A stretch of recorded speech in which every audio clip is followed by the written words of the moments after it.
Hello दोस्तों, welcome to Amandeep commerce classes. कैसे हैं आप सब? आप लोग सोच रहे होंगे बहुत टाइम से वीडियो नहीं आ रही।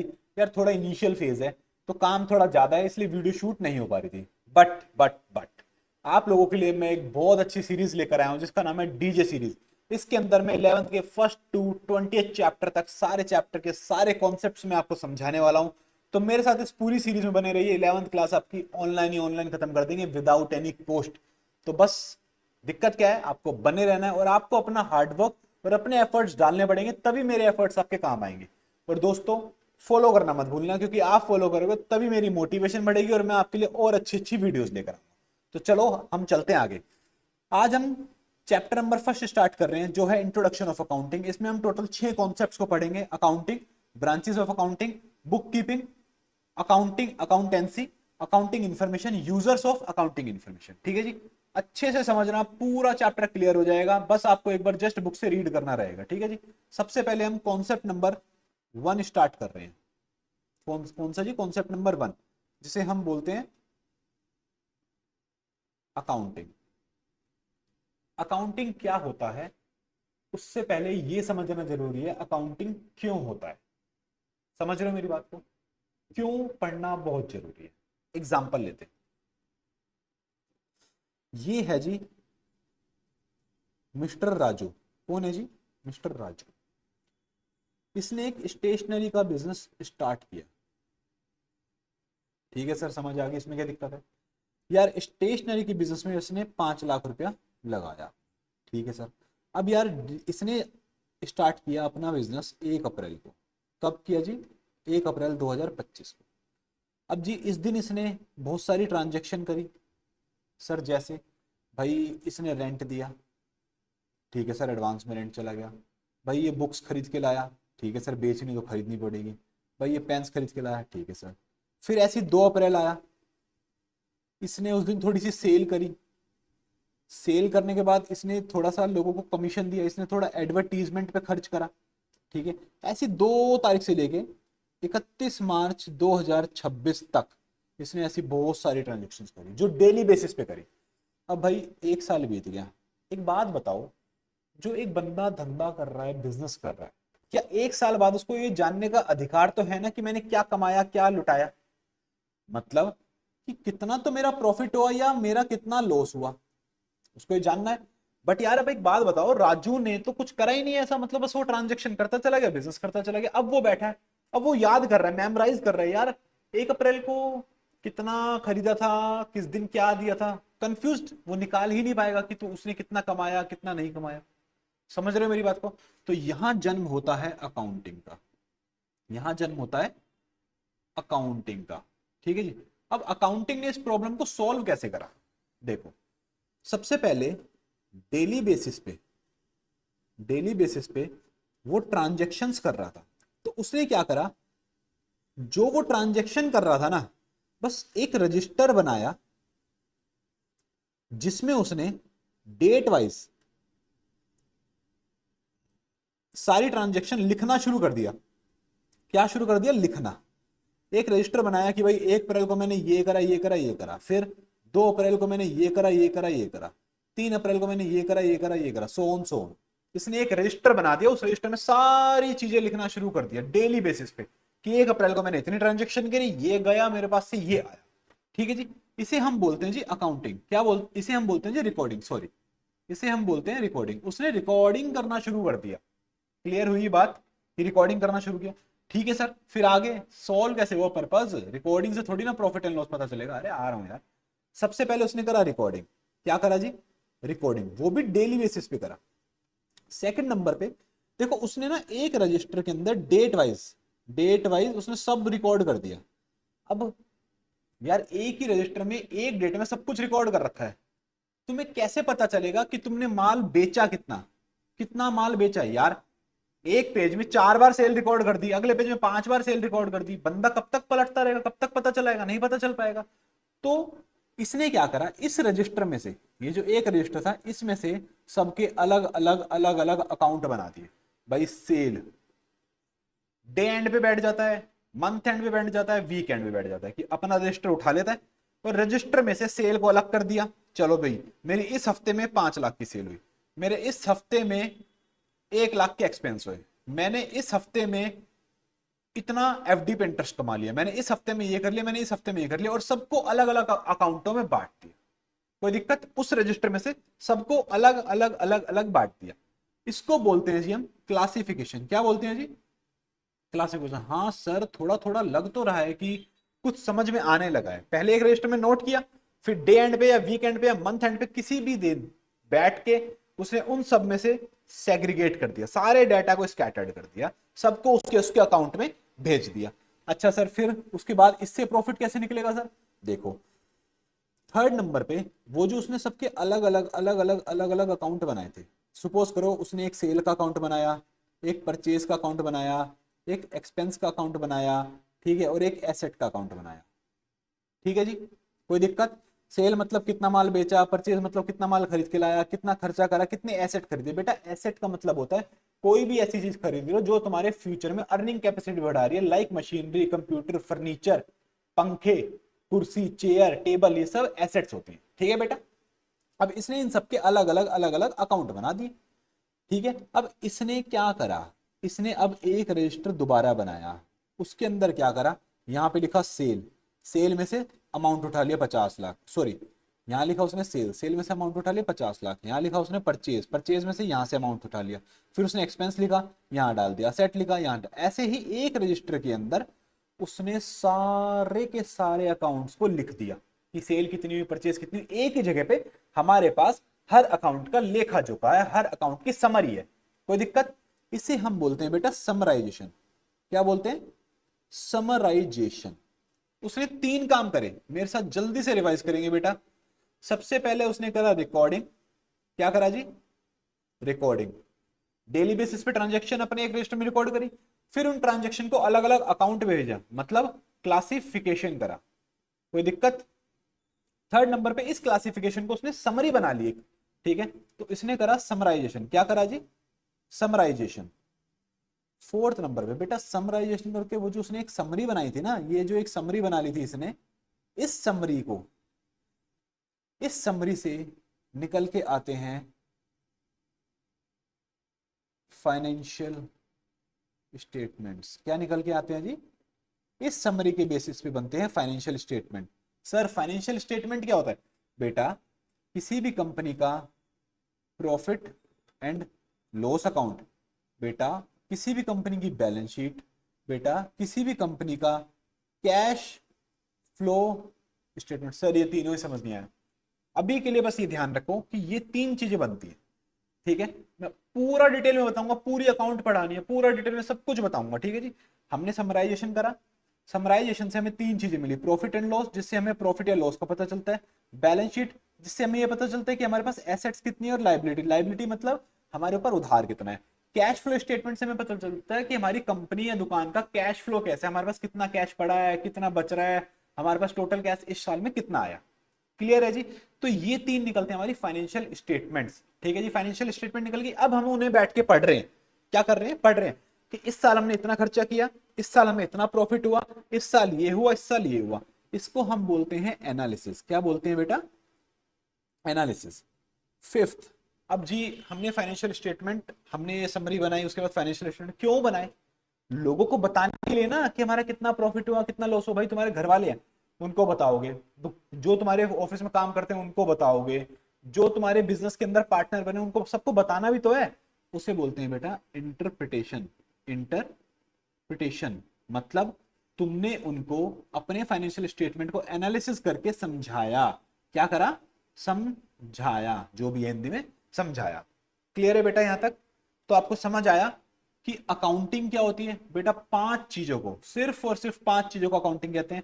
सबसे पहले होता है बेटा रिकॉर्डिंग। क्या होता है? रिकॉर्डिंग। फिर क्या होता है बेटा? क्लासिफिकेशन। ठीक है जी। उसके बाद क्या होता है बेटा? समराइजिंग। ठीक है जी, समराइजिंग। उसके बाद क्या होता है? एनालिसिस। उसके बाद होता है जी एनालिसिस। उसके बाद क्या होता है जी? जल्दी बताओ। उसके बाद होता है जी इंटरप्रिटेशन। क्या होता है? इंटरप्रिटेशन। ये समझ आया जी? इसको हम बोलते हैं बेटा अकाउंटिंग। क्या बोलते हैं?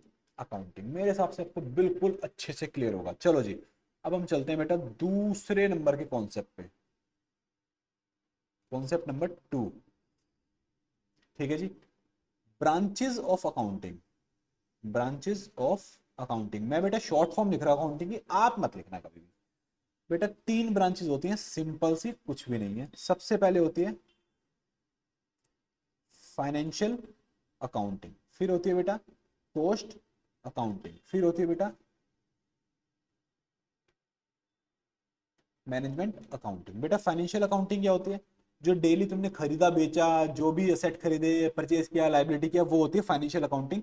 जो भी तुम अपने बुक्स ऑफ अकाउंट्स में रिकॉर्ड करते हो प्रॉफिट और लॉस को कैलकुलेट करने के लिए और अपनी फाइनेंशियल स्टेटमेंट्स बनाने के लिए। कॉस्ट अकाउंटिंग क्या होती है बेटा? ये एक ऐसा रजिस्टर होता है जिसके अंदर हम सारा लेखा जोखा रखते हैं कॉस्ट का, कि हमारे को पर यूनिट कितनी कॉस्ट पड़ी, टोटल कितनी कॉस्ट पड़ी। क्योंकि कॉस्ट का अगर लेखा जोखा होगा तो हमें ये पता चल पाएगा यार हमारी कॉस्ट ज्यादा हो रही है या कम हो रही है।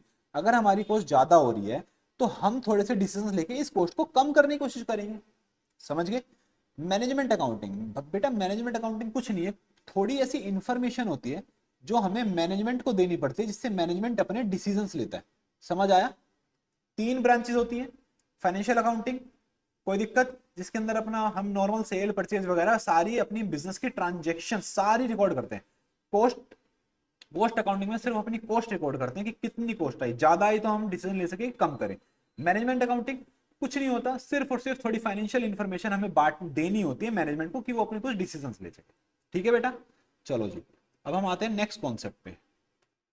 बेटा नेक्स्ट कॉन्सेप्ट हमारा रहेगा कॉन्सेप्ट नंबर 3,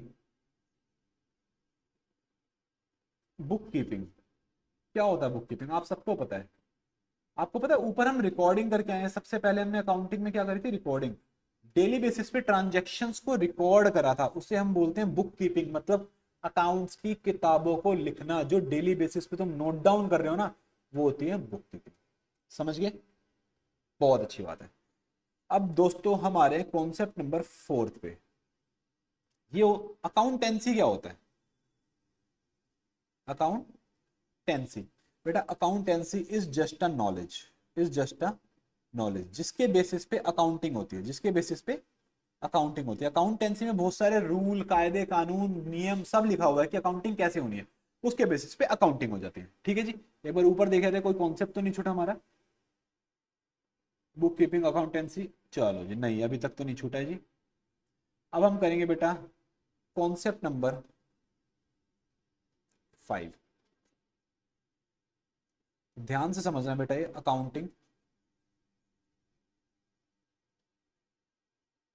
इंफॉर्मेशन।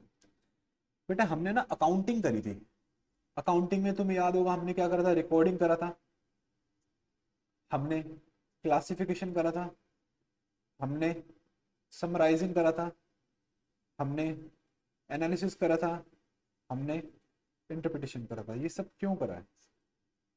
हमने ये सब क्यों करा है? हमने इससे अपने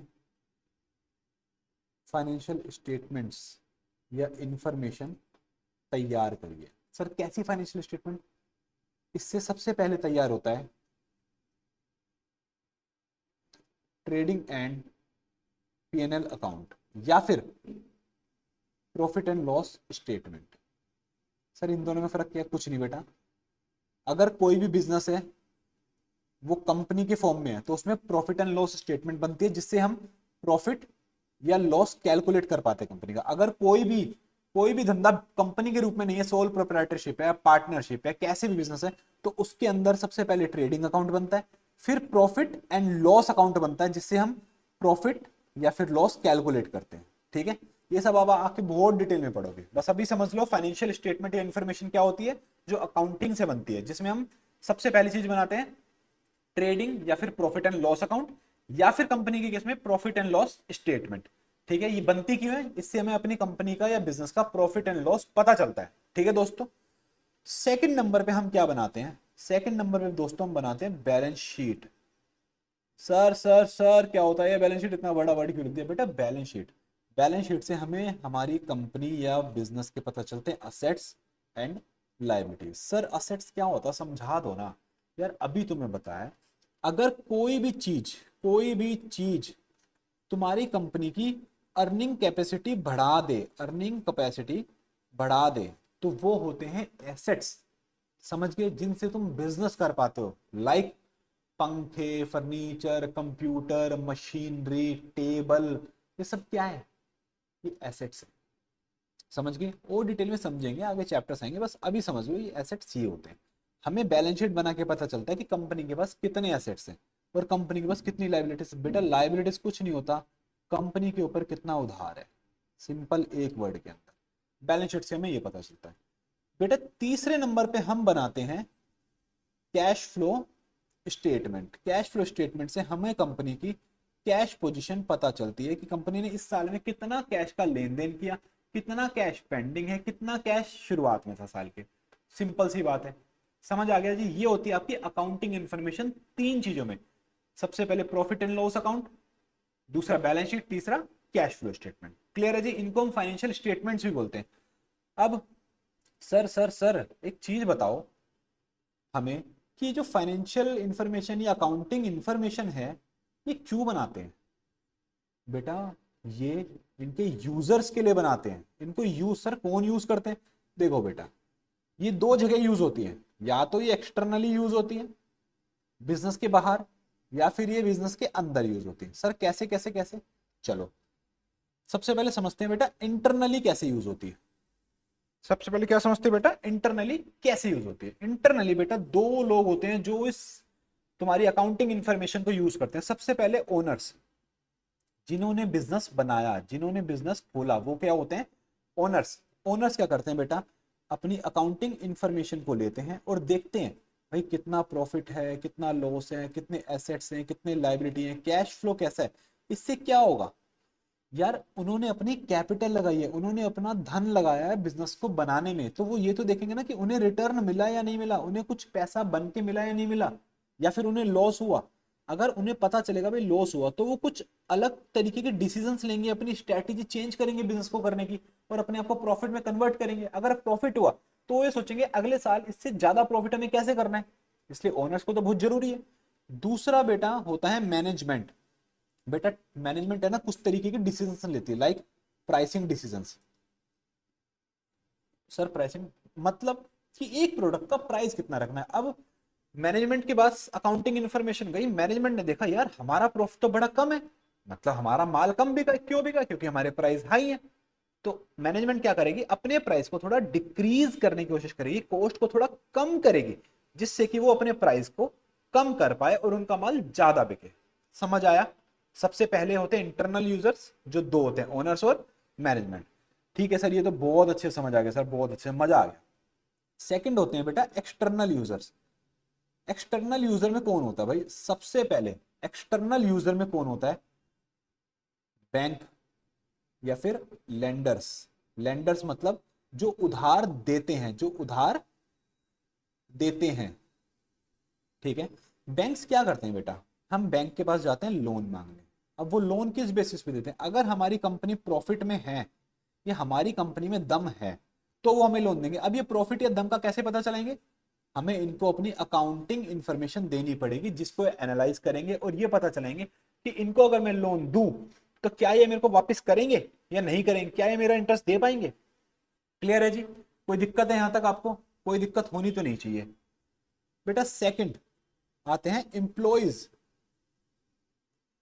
बेटा एम्प्लॉइज को ये जो अकाउंटिंग इंफॉर्मेशन है ये क्यों जरूरी है देखनी। बेटा ये लोग काम कर रहे हैं, ये लोग अपने पूरे जीवन भर का सोच के बैठे हैं मुझे इस कंपनी में रहना है। अगर इन्हें ये पता चलेगा कि कंपनी लगातार लॉस में जा रही है तो ये अपनी नौकरी ढूंढनी शुरू कर देंगे ना। और अगर इन्हें पता चलेगा कंपनी प्रॉफिट में तो और मेहनत करेंगे, जिससे कि आगे जाके इनकी सैलरी बढ़े। सीधी बात है। ओके बेटा, अब आते हैं हम थर्ड नंबर पे। थर्ड नंबर पे होते हैं जिन्हें हम बोलते हैं पोटेंशियल इन्वेस्टर। सर ये क्या वर्ड बोल दिया आपने, ये तो काम बिल्कुल ही सर के ऊपर से चला गया। बेटा ये ऐसे लोग होते हैं जो आने वाले टाइम में, जो आने वाले टाइम में हमारे बिजनेस के अंदर, हमारे बिजनेस के अंदर अपना पैसा लगाते हैं, मतलब अपना पैसा इन्वेस्ट करते हैं। पोटेंशियल इन्वेस्टर, अब ये इन्वेस्ट क्यों करेगा, अगर कंपनी प्रॉफिटेबल होगी, कंपनी के पास असेट्स ज्यादा होंगे लाइबिलिटी से, कंपनी का कैश फ्लो अच्छा होगा, तभी तो ये हमारे बिजनेस में इन्वेस्ट करेगा, तभी तो हमको पैसा मिलेगा। अगर ये इन्वेस्ट करेगा हमें पैसा मिलेगा, उस पैसे से हम ग्रोथ करेंगे। कोई दिक्कत है जी यहाँ तक? नहीं सर, बिल्कुल भी कोई दिक्कत नहीं है। दूसरा बेटा, नेक्स्ट आते हैं हमारे क्रेडिटर्स। सर क्रेडिटर्स ये क्या होता है? देखो, तुम्हारी जो राजू था उसकी स्टेशनरी की दुकान थी, स्टेशनरी की दुकान के लिए उसे बुक्स, पेन्स, ये सब खरीद के लाना है, तो वो ये सब उधार पे खरीद के लाया। किस चीज पे खरीद के लाया? उधार पे। अब ये जिससे भी उधार पे खरीद के लाया ना, वो हो गए इसके क्रेडिटर्स, मतलब इसको उसके पैसे पे करने हैं, करे नहीं हैं। तो क्रेडिटर्स हमारी अकाउंटिंग इंफॉर्मेशन देखते हैं ये असेस करने के लिए, क्या ये बंदा हमको फ्यूचर में पैसे दे पाएगा, क्या मैं इसको उधार दे दूं? अगर ये प्रॉफिटेबल है मैं इसको उधार दे दूंगा, बट प्रॉफिटेबल नहीं है तो मैं उधार क्यों दूंगा? कोई दिक्कत है जी? ठीक है जी। अब अगला आ जाते हैं गवर्नमेंट। तो बेटा गवर्नमेंट क्या होती है? गवर्नमेंट हमसे क्या लेती है? टैक्स। हम कभी कभार टैक्स की चोरी करते हैं, तो गवर्नमेंट हमसे बोलती है लाओ जी अपनी अकाउंटिंग इन्फॉर्मेशन दे दो हमें, हम देख लेंगे तुम्हारा टैक्स बनता है या नहीं बनता। कोई दिक्कत जी? नेक्स्ट आते हैं जी पब्लिक। ये पब्लिक है, ये सब जानती है, पब्लिक है। बेटा पब्लिक, आप किसके लिए बिजनेस कर रहे हो? पब्लिक के लिए। कौन खरीदेगा आपका माल?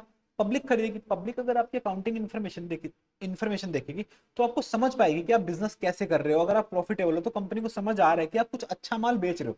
एक बात बताओ, आप लोग हल्दीराम में जाते हो और अपने बगल के बीकानेर में जाते हो, अगर हल्दीराम और कोई लोकल मिठाई वाला साथ में खोल रखी है किसी ने दुकान, तो आप हल्दीराम में घुसोगे बगल वाले में? नहीं, आप हल्दीराम में घुसोगे। क्यों घुसोगे? आपको पता है उसका नाम बड़ा है, वो पैसे बहुत कमा चुका है, उसका प्रॉफिट बहुत ज्यादा है, ठीक है, उसमें घुसोगे क्योंकि वो ट्रस्ट वर्दी है, तभी तो वो इतने सालों से बिजनेस कर रहा है और प्रॉफिट कमा रहा है। कोई दिक्कत है जी? हमने अपना फर्स्ट चैप्टर बिल्कुल कंप्लीट कर लिया, आपके बेसिक्स बिल्कुल बहुत बहुत अच्छे कर दिए मैंने। अब बस आपको जस्ट एक चैप्टर को रीड देना है, ये चैप्टर आपके हाथ में, आपके दिमाग में और आपके एग्जाम में। ओके दोस्तों, अब हम मिलेंगे आपसे नेक्स्ट क्लास में चैप्टर नंबर 2 के लिए। ओके दोस्तों, वेट करना, बट हाँ अपनी मेहनत तो आपको बेटा करनी पड़ेगी, बिना अपनी मेहनत के आपका काम नहीं बनेगा। तो दोस्तों, कोई भी डाउट, दिक्कत, join Amandeep commerce classes, contact me for your class और एक्स्ट्रा डिटेल्स।